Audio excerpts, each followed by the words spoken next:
যদি সামনে দেখেন যে মানুষ পশুর সাথে জেনা করেছে, আপনার অবাক হতে পারেন, আমি অবাক হব না। এই বাচ্চাটার কথা কেউ মনে রাখবে না। 3 মাস পরে, 6 মাস পরে, 1 বছর পরে আরো নতুন ইস্যু আসবে, আরো নতুন পাপ হবে, আরো বড় বড় ঘটনা ঘটবে। এরপরে মানুষ এই বাচ্চাটাকে ভুলে যাবে।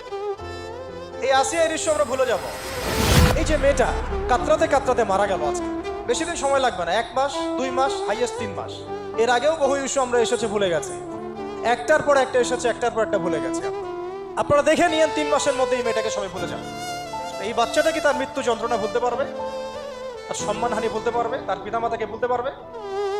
এখন প্রশ্ন হচ্ছে, তার পিতাকেও যদি আমরা জিজ্ঞাসা করি, ইসলামে রেপের শাস্তি হচ্ছে মৃত্যুদণ্ড, আর ব্যভিচারের শাস্তি হচ্ছে অর্ধেক কোমর পর্যন্ত পুঁতে পাথর নিক্ষেপ করে হত্যা করা, আর ধর্ষণ হলে সরাসরি মৃত্যুদণ্ড। 3 মাস সময় লাগার কথা না, 3 দিনের মধ্যেই করা সম্ভব। এটা শরিয়া আইন, এটা আল্লাহ রাব্বুল আলামিনের শরিয়া বিধান। এখন তারাও কি এটাতে রাজি হবে? যারা শোক প্রকাশ করছেন তারা কি এই বিধানটা কার্যকর করতে রাজি হবেন? যে ধর্ষককে সবার সামনে প্রকাশ্যে মৃত্যুদণ্ড দেওয়া হোক? রাজি হবেন না। কারণ আপনারা বলবেন এটা করতে গেলে বাংলাদেশটাকে মৌলবাদী রাষ্ট্র হয়ে যাবে। জেনা ফ্রি মিক্সিংটাকে উন্মুক্ত করে দেওয়া হলো, ছেলে মেয়ের অবাধ বিচরণটাকে উন্মুক্ত করে দেওয়া হচ্ছে। একটা চরম ক্ষুধার্ত মানুষদের সামনে যদি আপনি খাবারকে উন্মুক্ত করে রাখেন, এরপরে যদি কেউ জোর করে খাবার খেয়েও ফেলে, শুধু কি আপনি খাদকের দোষ দিবেন?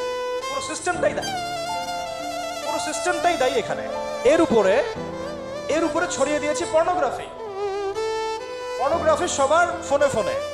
পর্নোগ্রাফি দেখতে থাকলে একটা মানুষ বাচ্চাকে না, কয়েকদিন পরে পশুর সাথেও জেনা করতে পারে। যদি সামনে দেখেন যে মানুষ পশুর সাথে জেনা করেছে, আপনার অবাক হতে পারেন, আমি অবাক হব না। কারণ পর্নোগ্রাফি মানুষকে পশুর সাথেও জেনা করতে শেখাবে। বাচ্চা তো কিছুই না। এর উপর আছে বিবাহ বহির্ভূত সম্পর্ক, ব্যভিচার, জিনা, প্রিমিক্সিং। আর এই জেনাগুলোকে আমরা বলছি কাছে আসার গল্প, যেখানে ওর উপরে 100 বেত্রাঘাতের শাস্তি অলরেডি মজুদ হয়ে গেছে।